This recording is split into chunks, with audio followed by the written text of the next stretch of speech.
Alors, j'ai la joie d'accueillir maintenant avec moi donc Bruno Perinet, qui nous vient de France et qui est le président de l'association Maria Valtorta en France, et qui va donc maintenant nous parler d'un sujet qui le passionne depuis de nombreuses années. Pardon, merci. Donc, je commence avec cette phrase de Jésus, qui a été la phrase qui a stimulé le désir de faire connaître Maria Valtorta chez nous. Donc, j'espère qu'elle fera le même effet chez vous. Jésus dit, dans le chapitre 38 du volume 10 de Maria Valtorta, donc ces visions en 10 volumes, eh bien, à la fin, Jésus dit « Lisez cette œuvre et faites-la lire ». Pourquoi je mets cette phrase et que j'insiste dessus? C'est parce que ce que Jésus dit, c'est du roc. Vous savez, il y a le monde matériel, et puis, par exemple, l'auteur Pascal nous dit infiniment plus grand le matériel, c'est le monde intellectuel, effectivement, avec l'intelligence, on peut maîtriser la matière. Et puis, Pascal nous dit infiniment fois infiniment plus grand le spirituel, Dieu. Quand Dieu nous demande quelque chose, mais ça comprend tout le reste. Si on lit cette œuvre et qu'on la fait lire, mais vous verrez, si vous ne l'avez pas déjà fait, pour ceux qui en ont eu l'expérience, beaucoup de problèmes familiaux se résolvent, parce que dans la lecture, on trouve les forces spirituelles pour les résoudre. Beaucoup de problèmes matériels se résolvent, parce que dans la lecture, on trouve toutes les réponses du moment, parce que Dieu parle toujours parfaitement. C'est Dieu. Quand Dieu dit quelque chose, ça comprend plein de guérisons. Il fait d'une pierre 10 coups, 20 coups, 30 coups dans la seule phrase que Dieu dit. Lisez cette œuvre et faites-la lire. Donc Maria Valtorta est née à Caserta, au nord de Naples, donc en Italie, bien sûr, vous le savez, le 14 mars 1897. On a une photo là de Maria à 1 an, un petit poupon très attrayant. C'est la fille unique de Giuseppe Valtorta et de Iside Fioravanti. Donc son père, comme vous le voyez ici, était un sous-officier de cavalerie, très doué, ses hommes l'aimaient beaucoup, et sa fille Maria l'aimait aussi beaucoup. C'était un bon père, un homme aimant, patient, vertueux, semble-t-il. Et sa mère était professeure professeure de français en Italie. Donc c'était une littéraire qui aimait beaucoup les langues et qui était passionnée pour la littérature et qui a transmis cette passion à sa fille.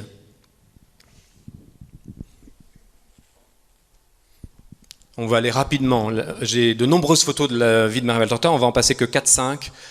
Juste pour nous introduire un petit peu, la connaître un peu mieux pour ceux qui ne la connaissent pas. Ici, vous voyez Maria au collège, donc elle est tout en bas à droite. Si j'ai une petite souris qui va vous montrer, vous voyez ici, je ne sais pas si la souris le montre sur l'écran. Oui, c'est ça, voilà. Tout en bas à droite, c'est Maria Valtorta. Je fais attention à ne pas toucher l'ordinateur, voilà. Ici. Donc, Maria a reçu une formation catholique dans les collèges catholiques qui étaient tenus par des sœurs religieuses dans lesquelles elle était envoyée. Je dis les instituts parce que son père étant un militaire, il était régulièrement muté autre part, donc il déménageait souvent, et donc elle a fait 4-5 instituts jusqu'à la fin de ses études, différents. Et donc à chaque fois, elle était chez des sœurs religieuses qui aimaient énormément le Seigneur, elle en parle beaucoup, et qui lui ont transmis l'amour de Dieu qu'elle a découvert au contact de ces religieuses. À tel point que Maria, bien avant de voir Jésus, elle lui a donné sa vie, et elle a une vie spirituelle très très belle. Elle avait quelque chose déjà d'une petite sainte. Le texte est petit, mais je vais vous le lire, c'est pour l'avoir sous les yeux. Elle écrit dans son autobiographie, puisque son conseiller spirituel lui a demandé, dans l'obéissance, d'écrire sa vie, bien avant qu'elle voie Jésus.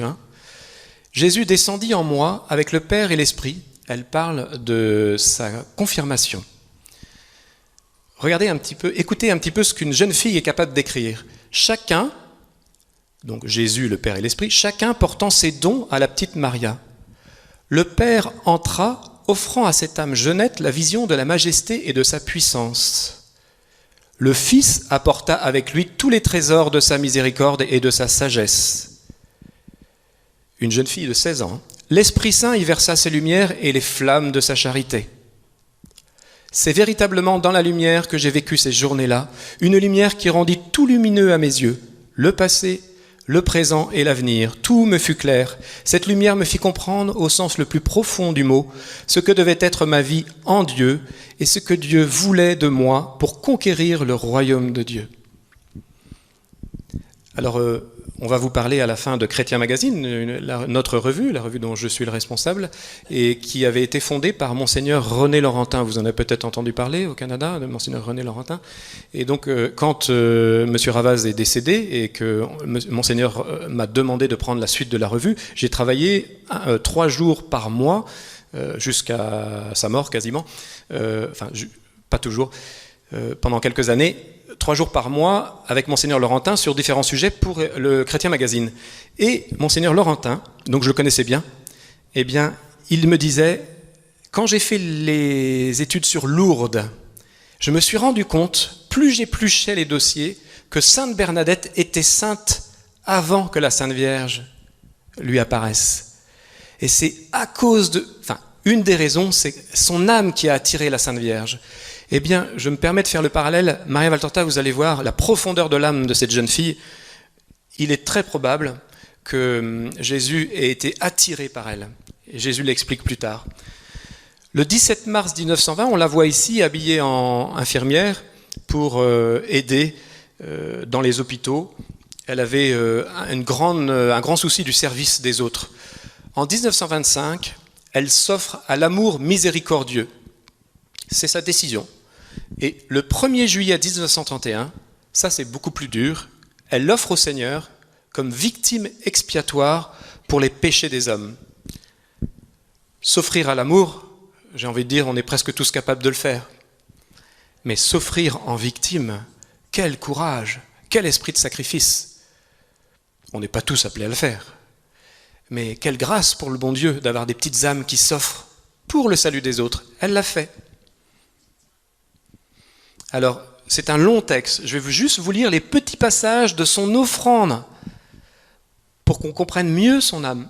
Ô mon Dieu, j'ose de l'abîme de mon néant élever mon cœur et ma vie, tout mon être vers toi. Trinité bienheureuse, et t'offrir ce néant en hostie d'expiation et d'amour pour l'avènement de ton règne.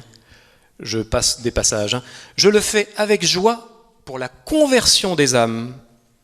Cette jeune fille s'est offerte pour la conversion des âmes.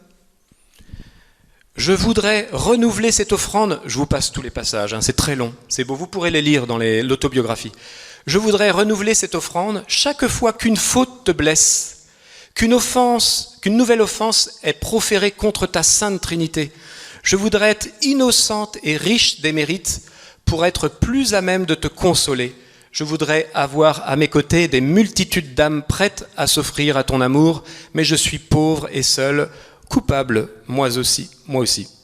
Pardon. Je passe, c'est tout son acte d'offrande qu'elle a écrit. Tu as encore dit, quand je serai élevé de terre, j'attirerai tout à moi. Je désire moi aussi à ton imitation être élevé sur la croix de souffrance, sur ta croix de salut, que la plupart fuient avec terreur, crucifiés avec toi, pour toi. Je veux expier pour ceux qui pêchent, t'obéir pour ceux qui se rebellent, te bénir pour ceux qui te maudissent, t'aimer pour ceux qui te haïssent, te supplier pour ceux qui t'oublient, vivre en un mot dans un acte d'amour parfait, en rapportant tout à toi, en te reconnaissant en tout, en aimant tout par toi, en toi, enfin, en acceptant tout de toi, mon bien infini, etc., etc. Quelle belle âme!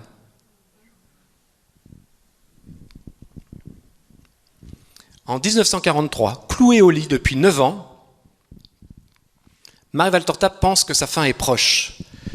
Elle a eu un accident lors d'une manifestation, un fou s'est jeté sur elle en tapant avec une barre de fer dans le dos et elle a été finalement grièvement blessée, elle est devenue paralysée. Son confesseur, frappé par la grandeur d'âme de cette âme victimale, lui demande d'écrire sa vie. Elle s'exécute en moins de 2 mois. Au fil des pages, le dialogue avec Jésus se fait plus présent et plus intime. brusquement, et c'est de ça dont on va parler ce soir, le jeudi saint, elle reçoit la vision de Jésus sur la croix et le sens de sa mission. Elle peut attirer d'autres regards vers la croix en acceptant de vivre à cette fin dans un désert aride, seule avec la croix. Et Maria accepte. Et voilà la réponse du Seigneur. Elle commence alors à recevoir les scènes de l'Évangile. Elles sont écrites sans suite apparente, d'une seule traite, sans rature, mais parfaitement cohérentes entre elles. C'est là que Maria remplit 122 cahiers, soit près de 15 000 pages manuscrites, avec la description des visions et révélations qu'elle reçoit du Seigneur à partir de 1943 jusqu'en 1947 et en moindre mesure jusqu'en 1953. Donc on a un exemple ici, vous le voyez, des cahiers, d'un des 122 cahiers. Regardez, c'est son écriture. Elle n'a pas de rature. C'est une dictée. Jésus dit, ouvrez les guillemets, et Jésus lui parle et elle écrit. Donc, de temps en temps, des toutes petites erreurs, mais elle n'écrit rien par elle-même. Elle écoute Jésus, ou Jésus lui dit, voilà, tu as une vision, et elle décrit ce qu'elle voit. Un dialogue, Jésus parle, Pierre répond, les apôtres avancent, elle décrit ce qu'ils font, une personne interpelle, elle écrit ce que la personne dit, etc., etc. Et donc, ça fait l'objet, cette vie de Jésus qu'elle a vue, donc en quelques années, vous voyez, c'est très court, en 5 ans, 6 ans, oui c'est ça, 4 plus quelques années qui suivent, c'est ça, 4 ans, eh bien, ça fait l'objet d'une parution donc des fameux évangiles, l'évangile tel qu'il m'a été révélé. C'est-à-dire c'est un titre qui peut paraître prétentieux, mais au contraire qui est humble, c'est l'évangile tel que Jésus me l'a révélé. C'est le titre elle en parlait comme ça, l'évangile tel que Jésus m'a révélé. Donc l'éditeur a choisi le titre de l'expression qu'elle utilisait, elle. Donc tout en gardant son lit et malgré ses grandes souffrances, elle écrivait de sa propre main et d'un seul jet. Ces dernières années de sa vie sont douloureuses. À partir de 1956, Maria Valtorta se renferme dans une sorte d'isolement psychique après avoir tout offert à Dieu jusqu'à sa propre intelligence. Alors ceux qui disent du mal de Valtorta disent, vous voyez, elle était folle à la fin. Ben oui, elle a offert même son intelligence à Dieu. C'est elle qui a tout offert. Et on va voir après qu'elle n'était pas folle pendant les visions. Au contraire, elle avait toute sa lucidité, vous allez voir. Le 2 juillet 1973, sa dépouille a été transférée de Viareggio à Florence, dans une chapelle de la Santissima Annunziata. Donc elle avait effectivement rejoint les fondateurs des Servites de Marie. Ici, on voit sa tombe dans une chapelle, mentionne ses titres de gloire. Donc on a la traduction ici. Donc membre du tiers ordre des Servites de Marie, puisqu'elle faisait partie de cette communauté en tiers ordre, hostie agréée par Dieu et scriptrice des choses divines. C'était la scripte de Dieu. On voit sa chambre ici, donc à Viareggio, le village où elle a vécu. Vous voyez un petit plan de l'Italie ici, vous voyez, vous avez la botte italienne. Et alors, voilà, Viareggio était là, c'était pas trop loin de la mer, et donc sa dépouille a été déplacée à Florence. On peut aller prier dans sa chambre, qui est ouverte maintenant au public. Si un jour vous avez l'occasion de passer en Europe, en Italie, eh bien c'est pas très loin de Rome. Et vous pouvez aller prier au pied de son lit. J'ai eu cette grâce-là, moi l'année dernière, je suis passé prier au pied du lit de Maria Valtorta. Donc maintenant, je vais aborder les questions, les propos scientifiques, théologiques et, on va dire, apostoliques de l'œuvre. Donc cette œuvre magistrale donnée par Jésus à Maria Valtorta, l'évangile tel qu'il m'a été révélé, donc on peut dire vraiment en toute intelligence, en toute lucidité, qu'elle est véridique dans ses descriptions. On se demande si c'est vrai ou si c'est faux. Eh bien, on peut dire c'est véridique. Et on va voir pourquoi.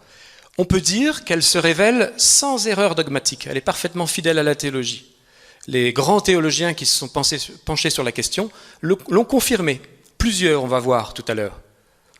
pas moi je ne suis pas théologien, nous on est apprentis théologiens, mais les grands théologiens disent, mais c'est vrai, mais ceux qui ont étudié, ceux qui ont lu, pas ceux qui en parlent sans avoir lu. Et enfin, on peut dire que cette œuvre produit de bons fruits, de nombreux fruits. Vous en avez certainement autour de vous, dans vos familles, vous-même, et il y en aura encore beaucoup. Donc pour ces 3 raisons, on peut faire connaître Maria Valtorta en toute conscience, en toute lucidité, même si des avis contraires nous sont donnés, même si parfois des gens, peut-être même des amis ou des prêtres même, ou des laïcs engagés dans l'Église nous disent le contraire. Eh bien non, non, parce que c'est vrai, on va le voir. Cette œuvre est véridique dans ses descriptions. Elle est vraie, Maria n'a rien inventé. Jésus lui a montré des visions, et ces visions correspondent à tout ce qu'on connaît de la Galilée il y a 2000 ans, alors qu'elle était paralysée dans son lit. Donc ces visions exactes dans leurs moindres détails supposent une source surnaturelle. Cette femme paralysée dans son lit, qui n'avait à l'époque, en 1943, elle n'avait ni la télévision ni Internet, on est d'accord. Elle avait d'ailleurs le catéchisme de Saint Pie X et son évangile canonique. C'est les seuls livres qu'elle avait sur sa table de chevet, pour information. Enfin, les livres de référence.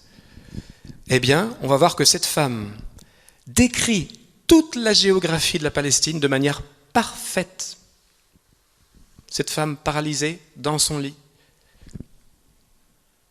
qui n'avait jamais été en Palestine. Les milliers de détails vérifiables correspondent à la réalité sur le terrain. Elle décrit la géographie de la Palestine de manière parfaite. Plus de 500 sites, dont 270 nommément désignés, sont ainsi identifiés et localisés. Alors évidemment, je m'appuie sur les travaux de Jean-François Lavère, c'est l'auteur le plus connu sur cette question. Vous avez les livres de Jean-François Lavère, j'en ai un exemplaire ici, c'est le mien, celui-ci, L'énigme Valtorta. Donc Jean-François, que je connais bien, ça fait à peu près 10 ans qu'on travaille ensemble. Quand il a commencé à écrire, je lui ai demandé ses articles pour les publier dans le Chrétien Magazine, la revue mensuelle que nous éditons. Et donc petit à petit, on a publié ces petits articles qui ont fait l'objet de ce livre. Puis après un autre, l'énigme, la suite, etc. Donc l'intention était de publier les travaux scientifiques qui montrent que les différentes disciplines confirment tous les détails que cette pauvre femme donnait sans aucune information dans son lit. Et alors Jean-François est un ingénieur air liquide, donc un chimiste, qui a aujourd'hui 68 ans, 70 ans, peut-être il approche les 70 ans, et il était à l'âge de 60 ans lorsqu'on s'est rencontrés, bien avant qu'on se rencontre, sa femme lisait Maria Valtorta le soir dans son lit. Et lui n'aimait pas Maria Valtorta, donc il la laissait lire, et puis il faisait des mots croisés. Et sa femme, Anne-Marie, disait, écoute Jean-François, tu devrais écouter un petit peu, c'est bien, je vais te lire un passage. Alors il lisait un passage, et Jean-François il disait, oh là là, ça m'intéresse pas, Maria Valtorta, ça m'intéresse pas. Il continuait ses mots croisés. Alors de temps en temps, il lui faisait un peu la conversation, mais en fait il me disait, ça m'intéressait pas, je laissais passer. Jusqu'au jour où il entend Jésus qui dit à Maria Valtorta, je te donne de nombreux détails, note-les bien, ça servira. Puis lui, comme scientifique, il s'est dit, des détails ? Justement, on va voir. Et puis, il a commencé à vérifier les détails. Quand Maria dit « Je vois le groupe apostolique qui descend le long d'une rivière, on approche du palais de Lazare, nous sommes pas très loin de Bethléem, etc. » Eh bien, il vérifie que, évidemment, les cartes géographiques montrent la même description. Elles ne se trompent pas. Et puis après, il regarde la topographie, après il regarde, quand Maria Valtorta parle de différents aspects, eh bien, il les vérifie. Et il s'est rendu compte, au fur et à mesure des descriptions, que c'était vrai. Elle ne pouvait pas l'inventer. Ce scientifique se convertissait en se rendant compte que les détails correspondaient à la réalité. Alors, je vais vous donner quelques exemples, parce qu'il y en a 16 000 à donner, donc je ne peux pas en parler toute la nuit et toute la semaine. Donc, par exemple, c'est un exemple assez étonnant, celui-ci.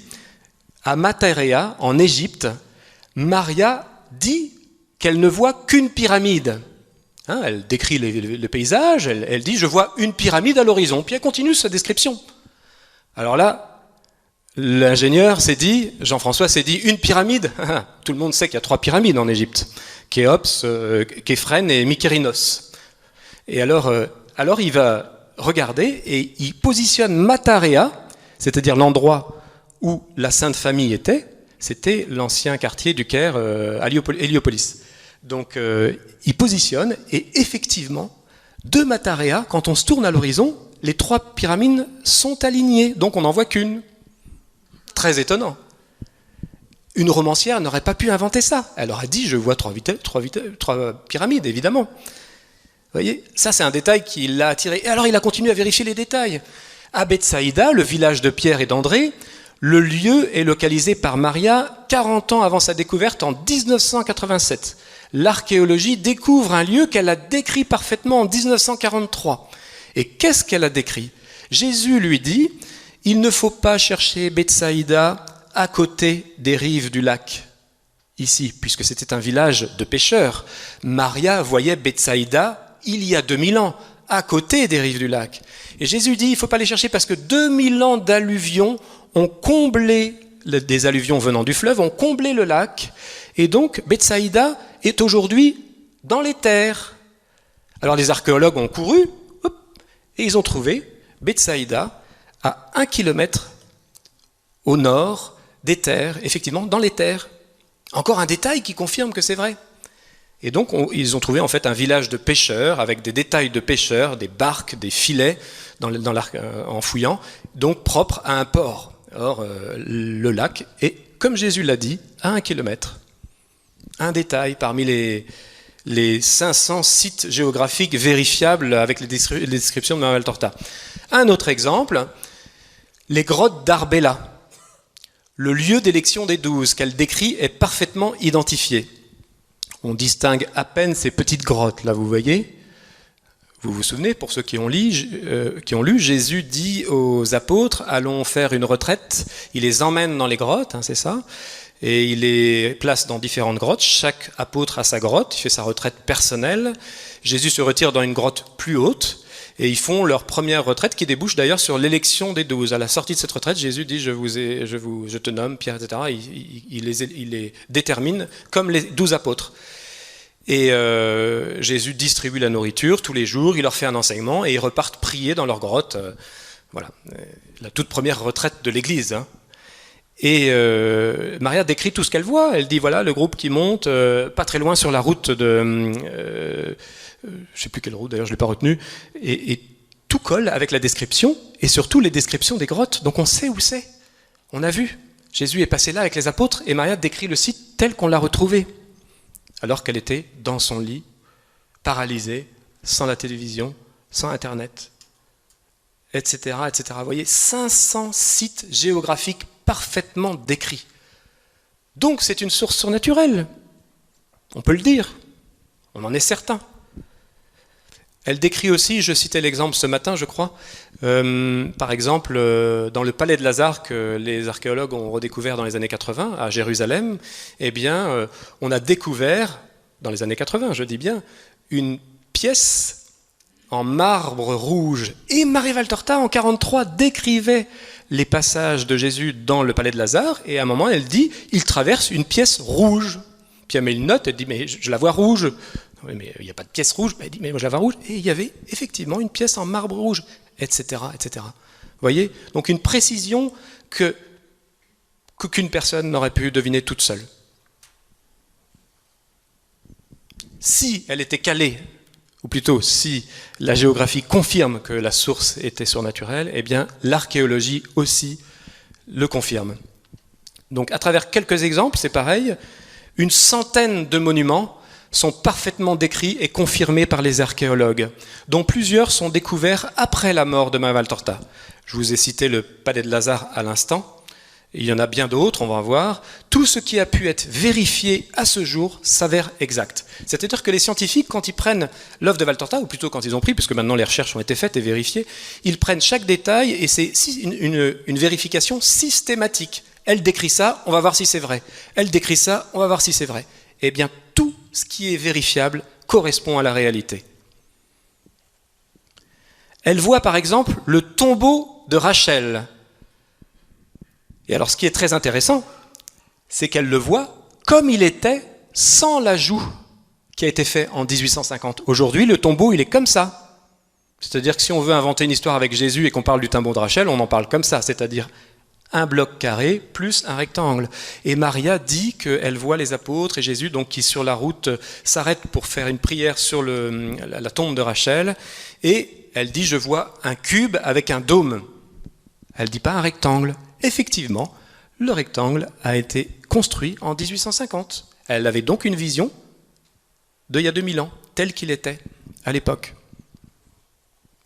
Elle décrit les piscines de Salomon. On en parlait ce matin, donc peu connues à son époque et entièrement restaurées depuis peu. Alors les piscines de Salomon, c'était un peu la réserve d'eau de Jérusalem à l'époque. Salomon avait construit des piscines, donc il y avait l'eau qui arrivait sur la première piscine, qui sont immenses, on va voir tout à l'heure, qui coulait dans la deuxième et qui coulait dans la troisième. Et donc à côté de Jérusalem, là-haut. Et j'ai mis des photos pour que vous voyez à peu près l'échelle. Regardez la taille des piscines, il y a 2 personnes là. Donc ça c'est une des piscines. Eh bien en 1943, les piscines étaient enfouies. Et Maria en parle parfaitement. Et elles ont été dégagées après par les archéologues israéliens devant les avancées du tourisme et tout l'intérêt de dégager tout ça pour Jérusalem, vous voyez. Donc on a dégagé quelque chose qu'elle avait parfaitement décrit en 1943. Parce que le groupe apostolique passait devant il y a 2000 ans. Il y a 2000 ans, elles étaient là, ces piscines. Elles datent de Salomon. Elles datent de 4000 ans, Salomon. 2000 ans avant Jésus-Christ. Non, peut-être pas autant, mais... Voilà. Et on les voit encore en photo ici. Et enfin, les déplacements dans Jérusalem s'intègrent parfaitement avec les plans de la cité tels qu'elle était il y a 2000 ans. Donc ça, c'est Hans Hoffen, en 1975, qui a fait une étude.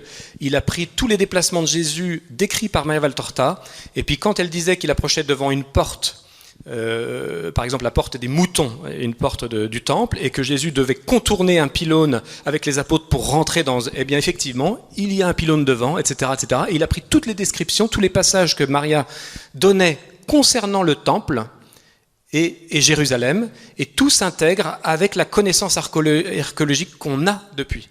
Alors que ce n'est pas une spécialiste, elle le dit elle-même, c'est simplement une description que Jésus lui donne. Donc voilà une preuve supplémentaire d'authenticité.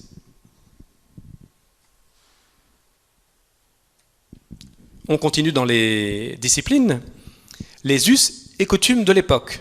Alors, dans les nombreux détails qu'elle donne, eh bien, les us et coutumes au temps de Jésus correspondent aux données historiques. Tous les détails décrits par Maria sont effectivement conformes à ce qu'on connaît de l'époque.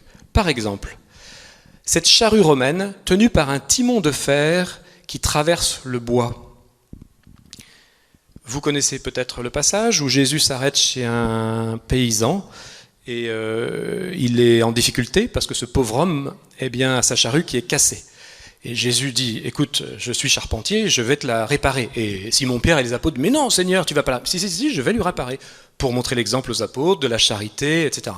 Et donc Jésus retrousse ses manches, il met du fer dans le feu, il prend le bois, il prend les outils, il répare sa charrue, et Maria décrit tout ce qu'elle voit. Elle dit, je vois Jésus qui prend un timon de fer en Y, avec une barre, il la chauffe dans le bois, il fait un trou au milieu, il place la pièce, et c'est exactement, elle décrit les charrues de l'époque. La pièce en fer, percée d'un trou, etc. Un exemple parmi les nombreux exemples qu'on peut donner des us et coutumes. Elle dit voir des vendangeurs grimper sur les arbres. Effectivement, une mosaïque romaine confirme bien cette technique de l'époque. Le raisin était planté au pied d'un arbre, de manière à ce qu'il puisse s'épanouir dans l'arbre. C'était une technique romaine, il y en a d'autres, aujourd'hui on fait autrement. Et les vendangeurs grimpaient du coup pour faire la récolte. Qui aurait pu l'inventer ? Elle décrit de manière cohérente un briquet avec un silex sur son boîtier en métal pour enflammer un bout de champignon. Donc quand on voit dans les pages de Valtorta Pierre qui allume un feu avec un briquet, on aurait tendance à se dire... Et puis elle précise, elle dit, il tape un bout de pierre avec un petit quelque chose qui l'enflamme, un petit bout de chiffre, enfin je ne sais pas comment elle dit le mot, qui l'enflamme. Et effectivement, à l'époque, c'est ça. À l'époque, le briquet romain, vous voyez, c'est une pièce fermée dans laquelle il y a un silex qui crée l'étincelle, merci, et puis il y a un morceau d'amadou. L'amadou est très inflammable. En fait, c'est du champignon, l'intérieur d'un champignon qui est séché. Donc, dès qu'on met une petite étincelle sur un amadou, ça s'enflamme. Donc, c'était ça le principe du briquet. Elle le décrit parfaitement. Elle dit Pierre, il l'allume avec un petit bout en tapant sur un morceau de fer. Et c'est le briquet de l'époque. Comment aurait pu-t-elle l'inventer? Bon, voilà, les exemples seraient nombreux, encore une fois. Alors, on va changer de discipline. Et les détails spatio-temporels sont absolument aussi sidérant. Dans ces visions reçues, pourtant dans le désordre, une fois remis en ordre, les 4000 détails spatio-temporels sont parfaitement cohérents. Alors, Maria voit par exemple une scène de la Passion, Jésus lui donne une scène de la Passion, et puis elle est tellement affectée, elle souffre avec Jésus, Jésus lui dit, écoute, pour te réconforter, demain je te donnerai une scène de mon enfance. Et elle a une autre scène de l'enfance, et ça va mieux, alors Jésus dit, ben non, on va revoir, on va prendre une scène du procès ou de la crucifixion. Alors elle est affectée parce qu'elle souffre, elle aime Jésus, alors Jésus dit, ben on va prendre un autre passage, maintenant on va prendre un passage de ma vie apostolique. Et dans ces désordres constants, d'un jour à l'autre, elle voit des détails, elle voit les détails qui montrent, eh bien, alors j'espère en parler après, je ne sais plus, voilà, c'est ça, c'est deux descriptions. Elle voit des détails sur, par exemple, quand un apôtre dit « Demain, au sabbat, nous pourrons… » Alors, elle sait que demain, donc aujourd'hui, on est la veille du sabbat, etc. Vous voyez, elle a des détails comme ça, eh bien, quand on met toutes les visions qui étaient prises dans le désordre, on les met dans l'ordre, eh bien, premier miracle, c'est que tout l'ordre colle, c'est-à-dire que effectivement la vision 2 jours après, eh bien, colle. C'est ce qui se passe, on est le sabbat. Et puis enfin, eh bien, tous les détails collent avec les descriptions qui l'entourent. C'est-à-dire que tous les détails qui sont donnés par l'entourage, et on y vient, la lune, les descriptions des phases lunaires, tout ça est cohérent. C'est-à-dire qu'on peut voir d'une page à l'autre, effectivement, la pleine lune, et puis après ils disent que la lune est, eh bien, est au début de sa phase, etc. Tout colle quand on en parle. C'est très étonnant. C'est bien la preuve que Jésus lui a montrée. Les nombreuses descriptions des phases lunaires sont toutes cohérentes entre les autres éléments chronologiques de date. Une telle précision est humainement impensable sans l'aide de logiciels d'astronomie. Donc comment elle fait? Alors je vous ai fait un petit train pour vous expliquer un petit peu comment ça se passe. C'est tout simple, hein. Une scène de nuit de pleine lune dans un mois donné et daté. Quand elle a cette scène-là, eh bien les spécialistes arrivent à l'identifier sur le calendrier julien ou romain. Enfin le calendrier de l'époque, eh bien, une scène de nuit, quand il y a la pleine lune, eh bien, on connaît une date. Alors à partir de cette date, c'est une analyse méthodique de ces milliers d'indices qui permet de reconstituer peu à peu les suites d'événements reliés entre eux et de les dater. On connaît le lendemain, par exemple, donc si cette scène a lieu le 1er mai 31, eh bien le lendemain, on sait que c'est le lundi 2 mai. D'accord ? Et si elle a un détail 3 jours plus tard, et que c'est le sabbat, elle sait que c'est le jeudi 5 mai. Enfin, les scientifiques savent que c'est le jeudi 5 mai. Si elle dit la veille du sabbat suivant, eh ben on sait que c'est 8 jours après, le mardi 11, etc. Et donc, vous voyez, on fait des petits trains. Les scientifiques, à partir de tous les détails de Valtorta, ont reconstitué les années, les jours, et ont réussi, en les mettant bout à bout, vous voyez, les différentes dates, on a réussi au final, ces trains d'événements, eh bien, ont permis de reconstituer la totalité des 3 années de la vie publique de Jésus.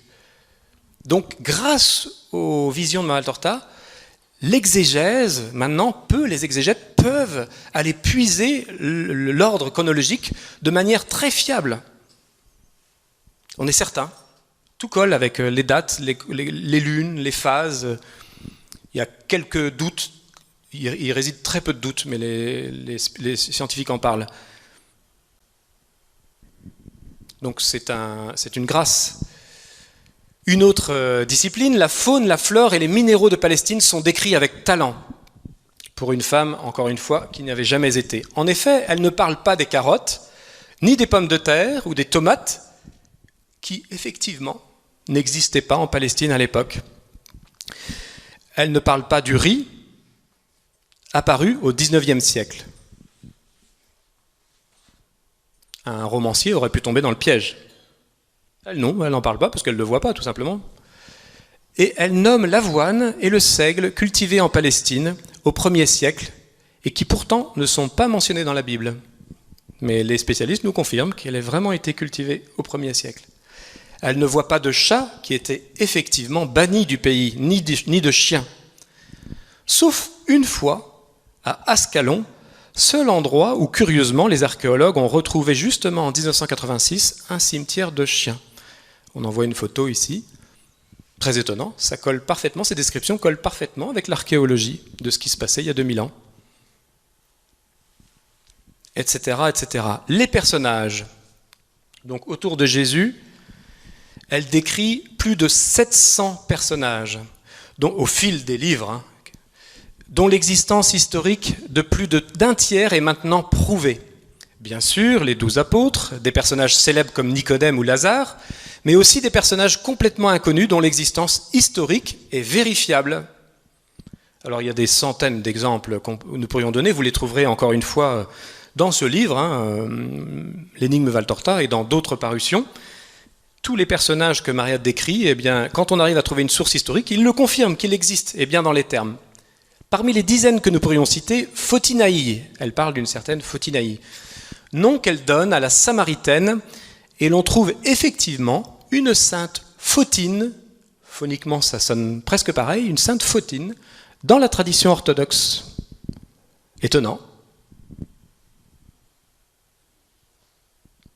Elle nomme les 70 membres du Sanhédrin, et l'on en retrouve une quarantaine dans les textes rabbiniques ou les livres d'histoire de l'époque, qui confirment effectivement le nom qu'elle donne. Alors quand elle parle d'un Sanhédrin ou d'un personnage, elle dit « j'entends qu'on l'appelle comme ça ». Donc elle a une écriture phonétique du nom.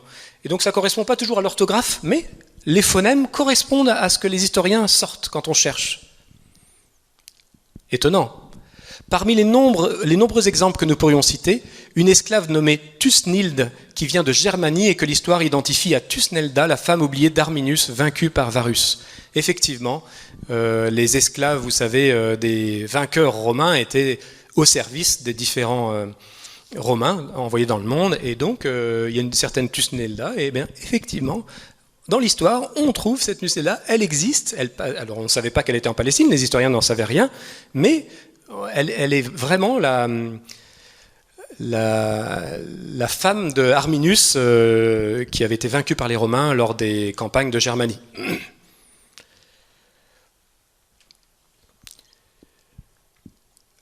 Donc les personnages, encore 700 autres personnages, on ne peut pas tous les citer. Les déplacements. Alors ça c'est très impressionnant aussi. Les scientifiques se sont penchés sur la véracité des déplacements.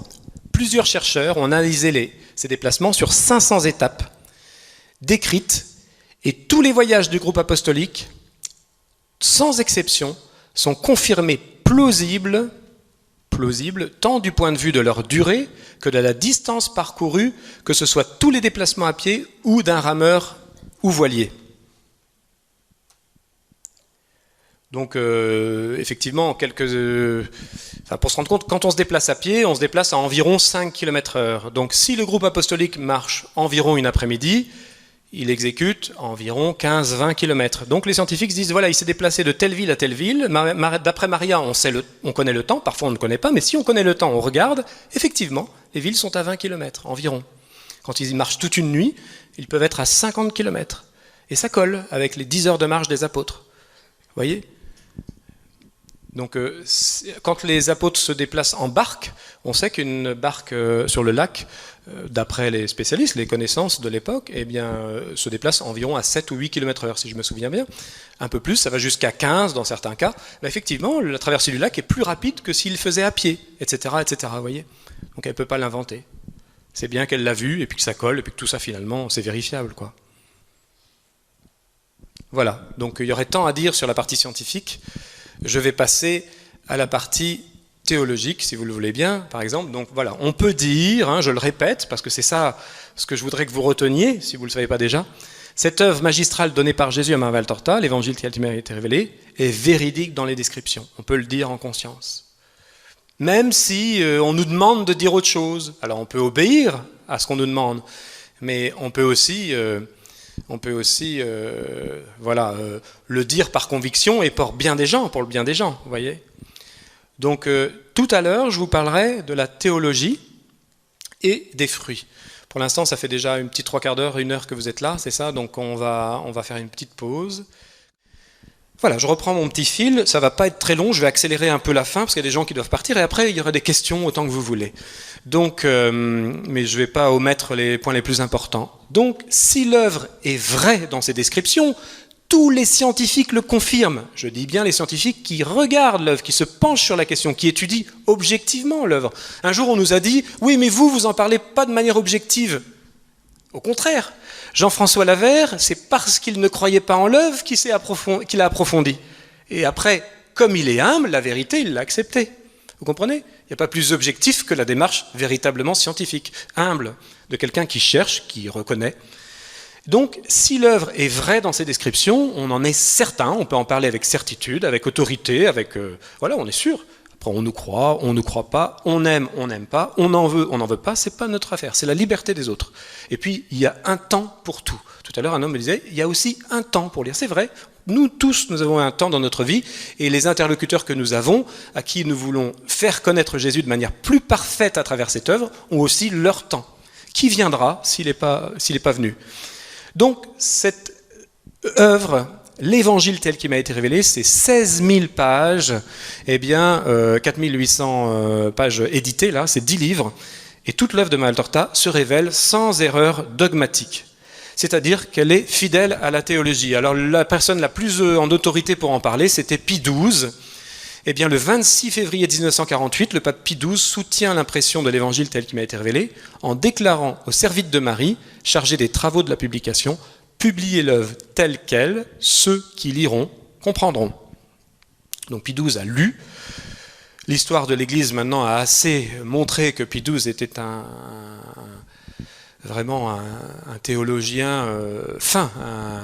Les encycliques sont d'une portée, une actualité d'ailleurs, aussi importante, notamment contre le modernisme. Pie XII était un bon pape, quoi. On ne peut pas dire le contraire, quoi, vous voyez. Et donc il parlait avec autorité, et donc ce théologien, on peut le dire, nous confirme que l'œuvre est lisible, on peut la lire. Ceux qui liront comprendront. Sous-entendu, Pie XII identifie l'auteur au Christ, mais il dit il n'y a que ceux qui liront qui comprendront. Alors on peut faire l'autre discours, ceux qui ne liront pas ne comprendront pas. Et vous avez remarqué autour de vous, les gens qui décrient, qui disent du mal de l'œuvre, vous leur posez tout de suite la question, avez-vous lu ? Non.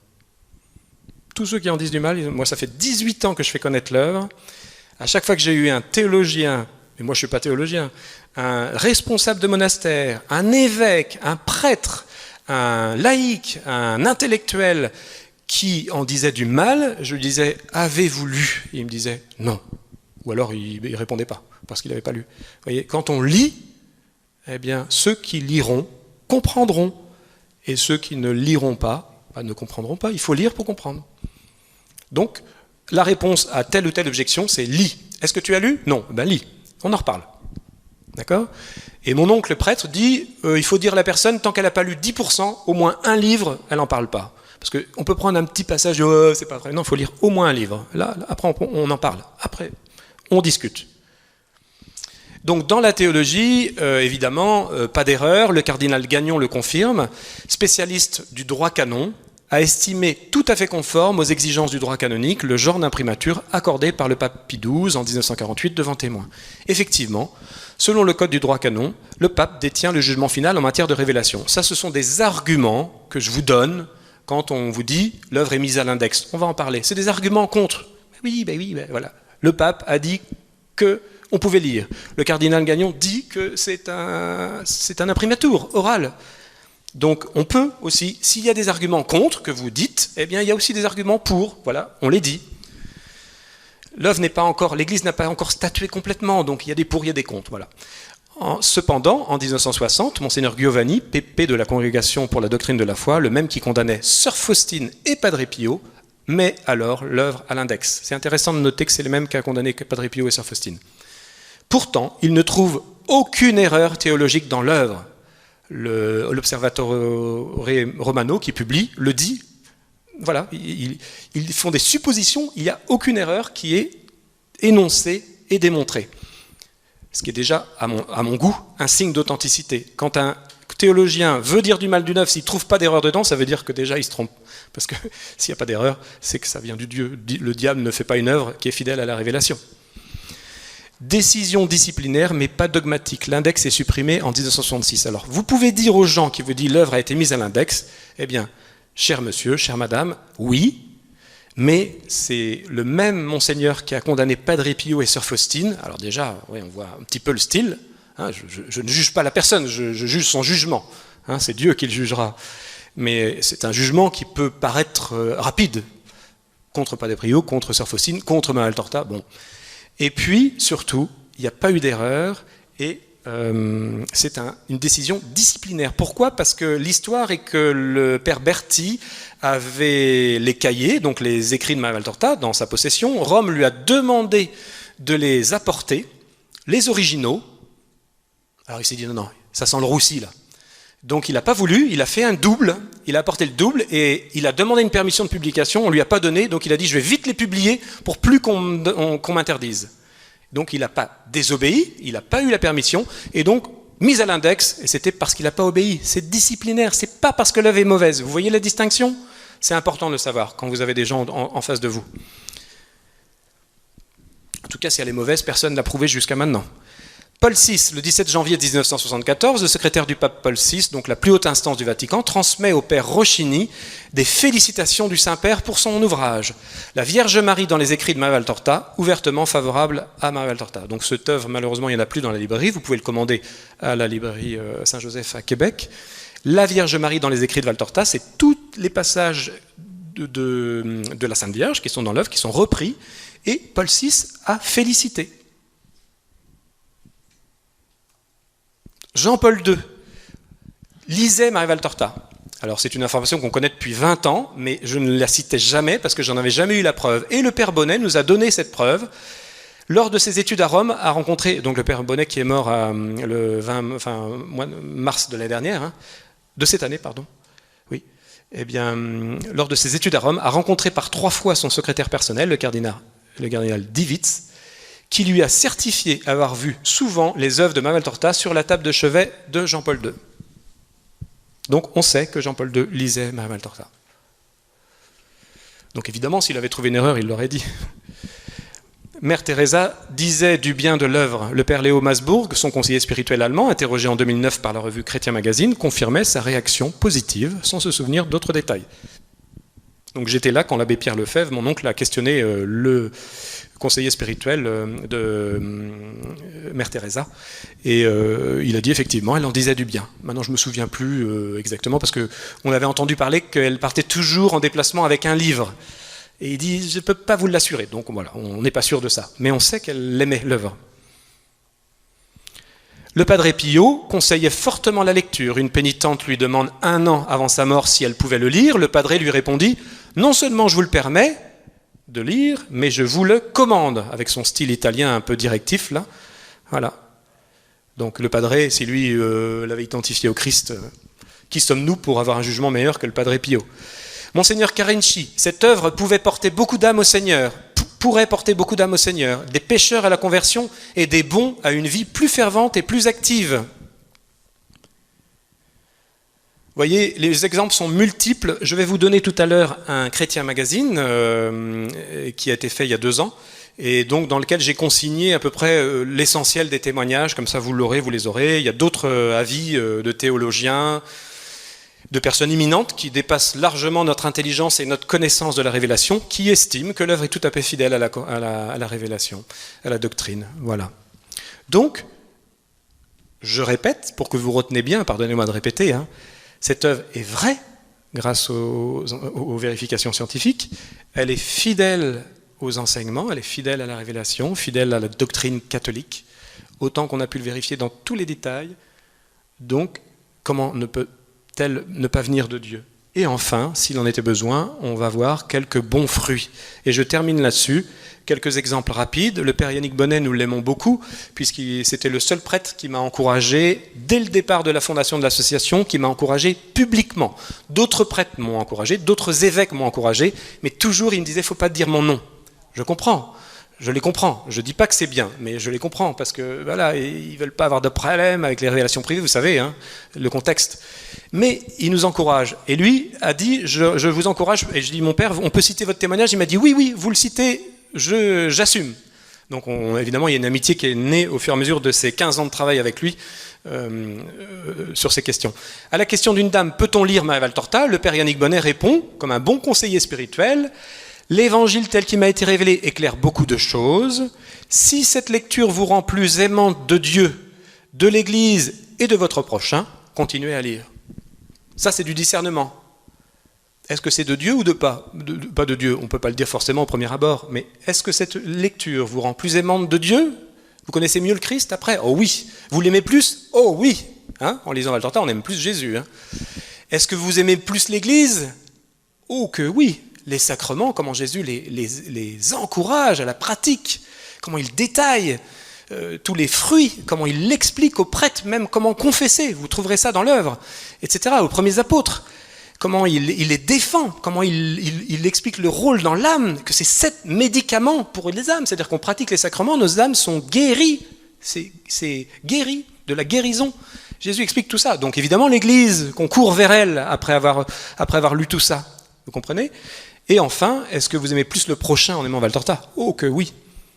On l'aime peu le prochain, mais on l'aime un peu plus quand même quand on applique tout ce qu'on voit de Jésus, de Marie, des apôtres, quand on voit l'exemple parfait du Seigneur. Ou alors on a une mauvaise volonté, il y a des âmes à qui l'exemple de Jésus ne suffit pas, et espérons pour nous il nous suffise. Une mère de famille, quelques derniers témoignages. Grâce à cette lecture, j'ai trouvé la force de pardonner à mon mari qui m'a quitté. Je me souviens de ce témoignage, c'est pour ça que je l'ai écrit. Cette dame, moi j'ai eu à peu près 1 millier de personnes depuis 18 ans qu'on a rencontrées, qui ont lu Valtorta et qui nous expliquent les bienfaits dans leur vie. Et j'ai pleuré quand j'ai écouté ce témoignage, parce que je trouvais ça très beau. Cette femme, j'ai eu une larme, hein. Cette femme qui avait, voilà, son mari est parti, c'est très douloureux, ça arrive malheureusement. Et elle dit, quand j'ai lu Valtorta, là, j'ai réussi à pardonner. Vous voyez? Elle a trouvé son salut, parce que la haine éloigne de Dieu, hein, à tout jamais. Hein. Il faut guérir de la haine pour vivre avec Dieu et gagner le ciel. Eh bien, elle a guéri. Que c'est beau. Son âme a guéri. Un prêtre, cette lecture m'a aidé à cheminer vers le Seigneur et a été un instrument de l'accueil favorable que j'ai donné à la vocation sacerdotale. J'ai rencontré plusieurs jeunes, 3 que je connais personnellement, qui ont, après la lecture de Maria Valtorta, pendant leur jeunesse, ont décidé de devenir prêtres. Et il y en a plus que 3, mais moi j'en ai au moins 3, vous voyez, que j'ai rencontrés, c'est beau. L'œuvre de Valtorta, quand on connaît plus le Christ, quand on voit les détails, les dialogues, la manière dont il est, c'est évident qu'on a envie de le suivre d'une manière plus radicale.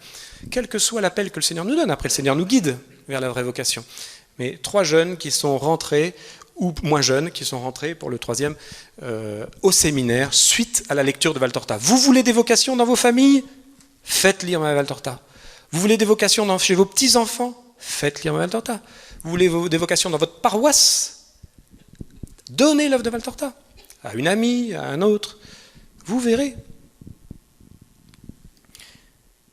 Un évêque, je ne sais pas si je le cite celui-là, je ne crois pas. Parce que comme il est traditionnaliste, on ne le cite pas toujours, il n'est pas toujours bien vu dans l'Église, mais c'est l'évêque Monseigneur Williamson, vous savez, cet évêque américain qui a tellement été décrié par les médias, eh bien il prétend, et il n'est pas mauvais théologien du reste, hein, eh bien il prétend que la lecture de Valtorta est le meilleur rempart, c'est un évêque qui le dit, le meilleur rempart dans les familles pour défendre la foi, je le cite, le meilleur rempart dans les familles pour défendre la foi, la lecture quotidienne de Maria Valtorta. Ça ne veut pas dire que c'est la meilleure source, vous comprenez? Il y a des sources bien excellentes, la théologie, saint Thomas, etc. J'en sortirai, voilà. Mais c'est la plus abordable. C'est pour ça qu'elle pénètre. Enfin, en tout cas, une très abordable. Je ne dis pas que c'est mieux que d'autres, mais c'est un excellent moyen. Si vous l'avez en main, utilisez-le. Une lectrice, j'ai prêté l'évangile tel qu'il m'a été révélé à 2 voisines. Elles étaient toutes les 2 loin de l'église et maintenant elles cheminent vers l'église. Donc prêtez vos livres. Prêtez vos livres. Moi je vous conseille d'avoir un livre pour vous que vous ne prêtez pas et un autre livre que vous achetez pour le prêter. Mais oui. Bah oui, sinon c'est terrible, on n'a plus jamais de bouquins. Moi j'en ai donné des tonnes et des tonnes et j'en ai plus jamais. Alors maintenant j'ai ma série, j'y touche plus. Et puis j'en ai d'autres et puis je les prête. Vous voyez, je les prête, si je peux. Et donc après, vous mettez dans votre agenda, vous mettez à qui vous l'avez prêté, et 3 semaines après, dans l'agenda, vous dites « Mémo, il faut que je redemande à la personne, sinon on oublie, on ne sait plus à qui on l'a prêté. » Vous savez comment c'est, hein. Et puis on les perd, et ça coûte cher. Alors que là, ça coûte rien. Et puis après, si la personne le veut, eh ben, elle le garde. Vous faites comme vous voulez, vous lui vendez, vous faites ce que vous voulez. Mais si elle ne le veut pas, vous le récupérez pour un autre.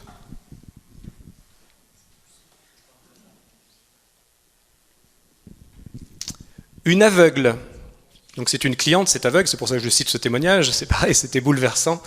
J'ai eu une panne d'ascenseur de 3 semaines qui m'empêchait de sortir dans mon état de cécité.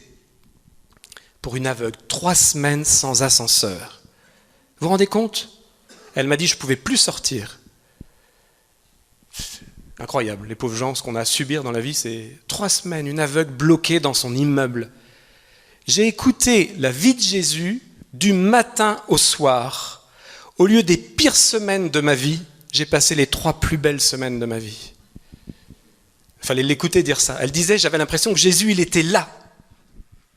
Je pense que le Seigneur lui a donné des grâces spéciales, parce qu'une aveugle bloquée dans un immeuble, là le Seigneur, il est bon, mais là il est vraiment bon, quoi. Enfin, vous connaissez le Seigneur en lisant Valtorta comme il est, quoi. Mais quand il a vraiment des gens bloqués, enterrés, il déverse sa miséricorde d'une manière vraiment particulière. Donc elle a dû sentir le Seigneur d'une manière particulière, il a dû se donner. C'est beau. Valtorta encore une fois, la lecture. Une religieuse, en faisant mon repassage, j'écoute la version audio. On est toujours avec Jésus, c'est formidable ce que ça apporte. Effectivement, j'en parlais tout à l'heure, grâce à l'audio, on peut l'écouter et oui, c'est beau, c'est beau. Voilà. Je termine par la petite conclusion, lisez cette œuvre et faites-la lire, c'est Jésus qui le demande, c'est pas moi qui vous le dis, je répète ce que Jésus dit, lisez cette œuvre et faites-la lire.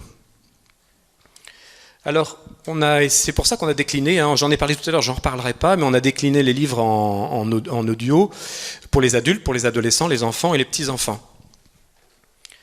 Et en 9 langues. Aujourd'hui, on les a fait en français, c'est-à-dire que nous ne sommes pas l'éditeur de l'italien. Vous avez compris que c'est le Centro Editale Valtortiano, les Italiens qui éditent l'œuvre originale, et nous sommes français. Donc nous éditons, nous diffusons la traduction française que eux impriment, et nous avons adapté pour les enfants. C'est-à-dire c'est nous qui avons fait ce travail. Donc effectivement, ça vient de la France, les adaptations pour les enfants, et nos adaptations pour les enfants sont déjà en 9 langues.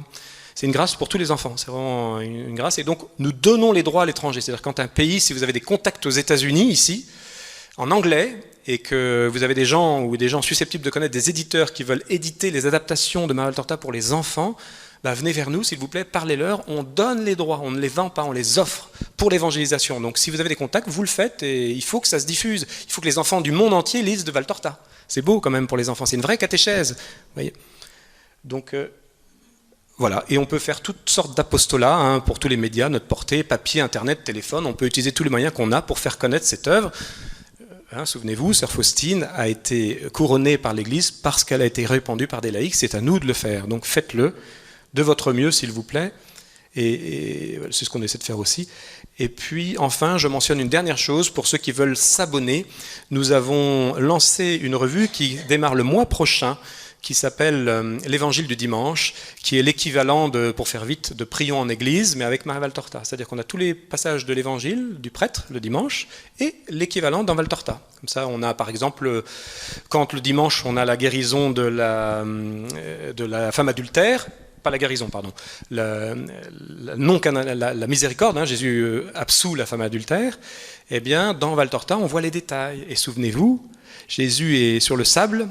Dans les évangiles, on sait qu'il écrit dans le sable, et dans les descriptions de Valtorta, elle voit, et elle voit, et elle dit, Jésus écrit, il y a un pharisien qui parle, et Jésus écrit son péché.